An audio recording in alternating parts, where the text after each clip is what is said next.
3 రోజుల పాటు పార్లమెంటు ప్రత్యేక సమావేశాలు ఉండటంతో తెలంగాణ సీఎం రేవంత్ రెడ్డి నేడు ఢిల్లీకి వెళ్తున్నారు. డీలిమిటేషన్ మహిళా బిల్లుపై ఇండియా కూటమి నేతలతో భేటీ అవుతారు.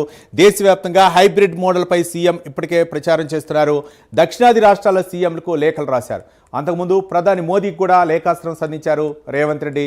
ఇదే అంశానికి సంబంధించి మరింత సమాచారం మా కరెస్పాండెంట్ అజిమ్ అందిస్తారు. అజిమ్, ఈ రోజు సాయంత్రం తెలంగాణ సీఎం రేవంత్ రెడ్డి ఢిల్లీకి వెళ్లనున్నారు. అయితే ఢిల్లీకి వెళ్ళేటువంటి ప్రధాన అంశం కూడా ఏదైతే 3 రోజుల పాటు కూడా అటు పార్లమెంట్ అలాగే రాజ్యసభ 3 రోజుల పాటు జరుగుతుంది. ప్రత్యేక సమావేశాల్లో మహిళా బిల్లు అలాగే డీలిమిటేషన్ సంబంధించిన బిల్లును కూడా రెండు ప్రవేశపెట్టారు. సో ఈ నేపథ్యంలో డీలిమిటేషన్ జరిగేటువంటి విధానం ఏదైతే ఉందో ఆ విధానం 50% స్లాబ్ తో జరిగినట్టయితే ఖచ్చితంగా దక్షిణాది రాష్ట్రాలకు తీవ్రమైనటువంటి అన్యాయం జరుగుతుందని చెప్పి కూడా సీఎం రేవంత్ రెడ్డి గతం నుంచి కూడా తమ వాక్యం వినిపిస్తూ వస్తున్నారు. సో ఈ నేపథ్యంలోనే తమ ఏదైతే హైబ్రిడ్ విధానాన్ని కూడా ఏదైతే తీసుకొచ్చినట్టయితేనే ఖచ్చితంగా మేలు జరుగుతుంది. ఒకవేళ ఇప్పుడు జరిగేటువంటి ఏదైతే పెంపు నియోజకవర్గాలకు సంబంధించిన పెంపు పార్లమెంట్ సంబంధించిన పెంపు ఏదైతే ఉందో ఆ పెంపు సుమారు 270 స్థానాలకు పెంపు జరుగుతుంది. కాబట్టి అటు సౌత్ కి 135 అలాగే అటు నార్త్ కి 135 ఇలా చేసినట్టయితే అంటే న్యాయం జరుగుతుంది. ఎందుకంటే జిఎస్పీ అంటే ఏదైతే ఆదాయం ఎక్కువ ఇస్తున్నటువంటి రాష్ట్రాలు ఉన్నాయో ఆదాయం ఎక్కువ ఇస్తున్నటువంటి రాష్ట్రాల నేపథ్యంలో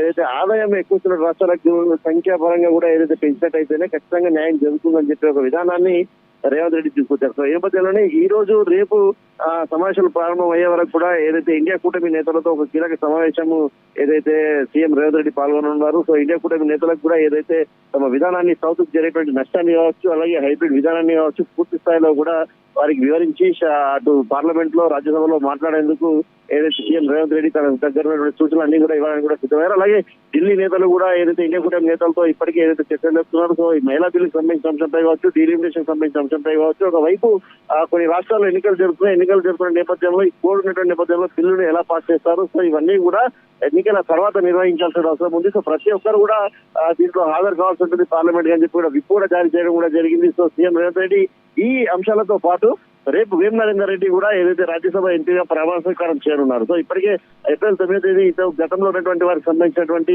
ఏదైతే పదవీకాలం ముగిసింది కాబట్టి రేపు వేం నరేందర్ రెడ్డి కూడా ఏదైతే ఎంపీగా ప్రమాణ స్వీకారం చేయనున్నారు. ఈ కార్యక్రమానికి కూడా సీఎం రేవంత్ రెడ్డి పలువురు మంత్రులు ఎమ్మెల్సీలు అందరూ కూడా హాజరయ్యని కూడా ఏదైతే ఢిల్లీకి వెళ్తున్నారు. సో దీంతో పాటు అంతర్గత విషయాలు కూడా కాంగ్రెస్ పార్టీకి సంబంధించిన విషయాలపై సీఎం రేవంత్ రెడ్డి అధిష్టాన నేతలతో కూడా చర్చించడానికి సిద్ధమైనట్టు మనకు తెలుస్తుంది.